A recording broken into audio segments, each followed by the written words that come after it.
Kami persembahkan program Santapan Rohani, terjemahan dari Renungan Our Daily Bread. Untuk menerima notifikasi video baru kami, silakan tekan tombol subscribe dan tanda lonceng di bawah ini. Sahabat ODB, pembacaan Alkitab hari ini terambil dari 1 Timotius pasal yang kelima ayat yang pertama sampai dengan ayat yang kedua. 1 Timotius pasal yang kelima ayat yang pertama sampai dengan ayat yang kedua. Mengenai saudara-saudara seiman, janganlah engkau keras terhadap orang yang tua, melainkan tegurlah dia sebagai bapa. Tegurlah orang-orang muda sebagai saudaramu, perempuan-perempuan tua sebagai ibu, dan perempuan-perempuan muda sebagai adikmu dengan penuh kemurnian. Ayat mas renungan hari ini terambil dari 1 Timotius pasal yang kelima ayat yang pertama sampai dengan ayat yang kedua dalam terjemahan bahasa Indonesia sehari-hari.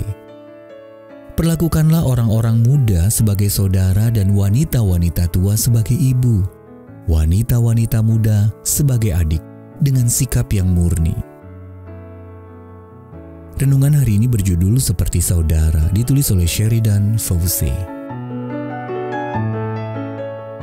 Sahabat ODB, ketika seorang pembimbing retret meminta saya untuk berbicara 4 mata dengan Karen, saya menemukan dirinya sedang menangis di ruang konseling.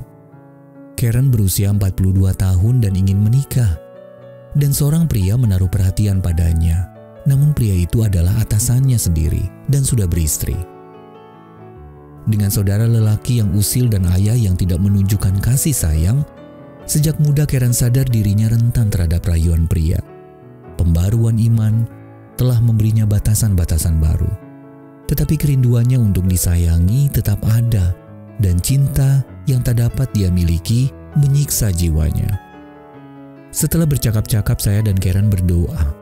Dalam doa yang belak-belakan, ia mengakui cobaan yang dihadapinya, menyatakan dia tidak akan meneruskan hubungan itu dan menyerahkan kerinduan jiwanya kepada Allah. Ia pun meninggalkan ruangan dengan perasaan lebih ringan. Hari itu saya menyadari betapa brilian nasihat Paulus untuk memperlakukan satu sama lain sebagai saudara-saudari dalam iman. 1 Timotius pasal yang kelima ayat yang pertama sampai dengan ayat yang kedua. Cara kita memandang orang menentukan cara kita berinteraksi dengan mereka. Dan di dunia yang tega menjadikan orang sebagai objek seksual, sikap kita yang memandang lawan jenis sebagai keluarga dapat menolong kita untuk memperlakukan mereka dengan sopan dan wajar. Sebagai saudara-saudari dalam hubungan yang sehat, kita tidak akan saling melecehkan atau merayu. Karena hanya mengenal pria yang suka merendahkan, memanfaatkan, atau mengabaikannya, Karen membutuhkan seseorang yang memperlakukannya seperti saudara. Itulah keindahan Injil. Kita memperoleh saudara-saudari baru yang dapat membantu kita menghadapi masalah hidup. Sahabat ODB, bagaimana memandang orang lain sebagai saudara dapat membantu Anda memperlakukan mereka dengan sikap yang murni.